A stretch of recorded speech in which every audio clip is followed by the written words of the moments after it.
এই পৃথিবীতে তোমার কদর ততক্ষণ থাকবে যতক্ষণ তুমি অন্য কারো কাজে লাগবে।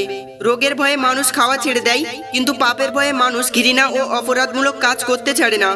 বিবেক যদি মনকে আর মন যদি চোখকে শাসন করে, তাহলে মানুষের ভুলের ও অন্যায়ের পরিমাণ অনেক কমে যাবে।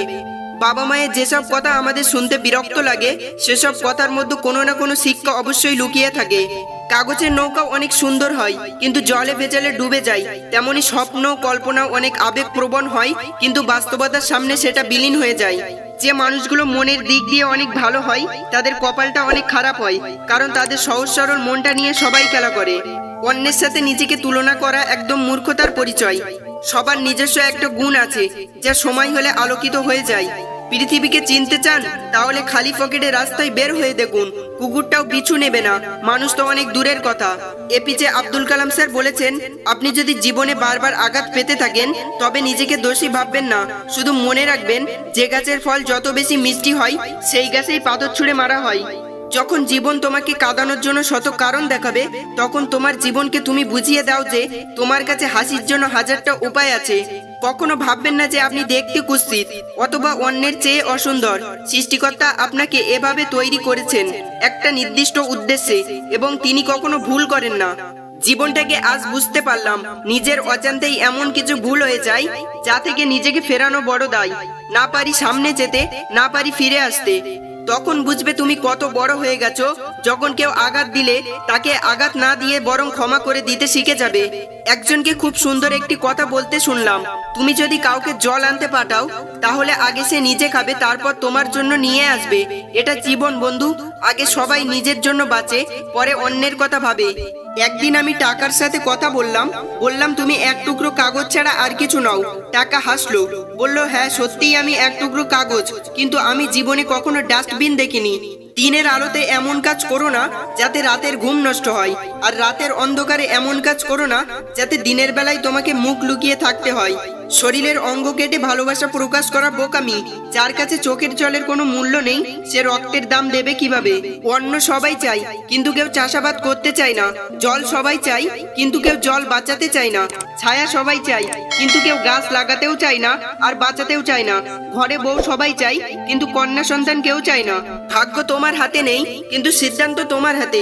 ভাগ্য সিদ্ধান্ত নেয় না, কিন্তু তোমার সিদ্ধান্ত তোমাকে ভাগ্য এনে দিতে পারে। তুমি আমার বিশ্বাস ভেঙেছো, তাই আমি তোমার কাছে কৃতজ্ঞ, কারণ তুমি আমাকে চোখে আঙুল দিয়ে দেখিয়ে দিয়েছো সবাই বিশ্বাসযোগ্য হয় না। যদি তোমার কন্যা সন্তান থাকে, তাহলে তুমি নিশ্চিত থেকো, তোমার মৃত্যুর পরে পৃথিবীতে এমন কেউ থাকবে যে তোমার কথা ভেবে দুফোঁটা চোখের জল ফেলবে। কিছু কিছু মানুষ আছে যারা হঠাৎ করে বদলে যায়, তারা কখনো ভাবে না তাদের এই হঠাৎ বদলানোর প্রভাব অন্য কারো জীবনের অনেক ক্ষতির কারণ হয়ে দাঁড়ায়। নিজের ইনকামের টাকায় শখ পূরণ করে দেখো, দেখবে শখ এমনিতেই কমে গেছে। 10 টাকা বাঁচাতে 2 কিলোমিটার রাস্তা পায়ে হেঁটে সন্তানের জন্য ভালো কিছু নিয়ে বাড়ি ফেরার মানুষটার নাম হলো বাবা। পুরো বিশ্ব তোমার বিপক্ষে গেলেও যে ব্যক্তি সারা জীবন তোমার পক্ষে থাকবেন, তিনি হলেন তোমার মা। একজন বাবা যতই গরিব হোক না কেন, তার সন্তানকে তার সাধ্যমতো পৃথিবীর অন্য সবার চেয়ে ভালোভাবে বড় করার চেষ্টা করে। চিৎকার করে কখনো নিজেকে নির্দোষ প্রমাণ করে চায় না, মাঝে মাঝে চুপ থাকতে হয়। দূরত্ব বাড়লে গুরুত্ব বাড়ে, মরে গেলে অশ্রু ঝরে, কাছে থাকলে অবহেলা করে। এটাই বর্তমান বাস্তব। আজকালকার দিনে অর্থ আর স্বার্থ ছাড়া কেউ কাছে আসে না। অর্থ শেষ হলেই ফেলে চলে যায়, আর স্বার্থ হাসিল হয়ে গেলে দূরে ঠেলে দেয়। বরফের চেয়েও ঠান্ডা হলো ধৈর্য, কারণ বরফ যা পারে না, ধৈর্য তার চেয়েও অনেক বেশি পারে।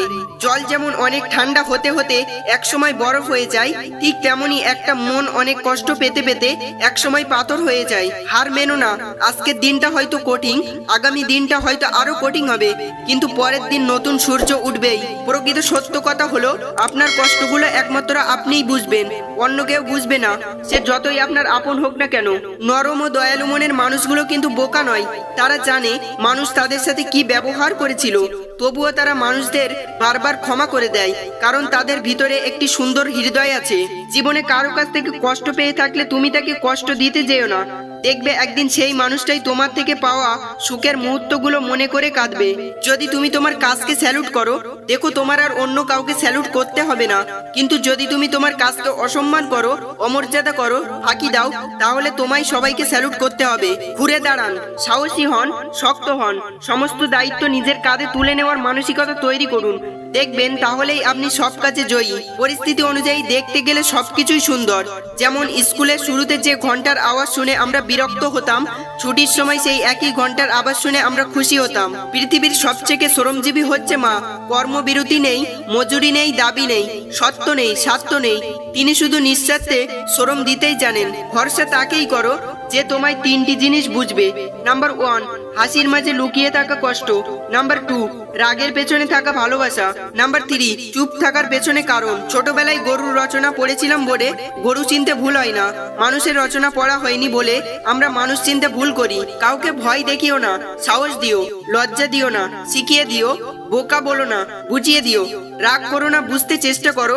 এটাই হচ্ছে একটা সুন্দর চরিত্রের লক্ষণ। হাজারটা বন্ধু পাওয়া বড় কথা নয়, বড় কথা হচ্ছে এমন একটা বন্ধু পাওয়া যখন পৃথিবীর সব মানুষ তোমার বিরুদ্ধে থাকবে তখন সে তোমার পক্ষে থাকবে।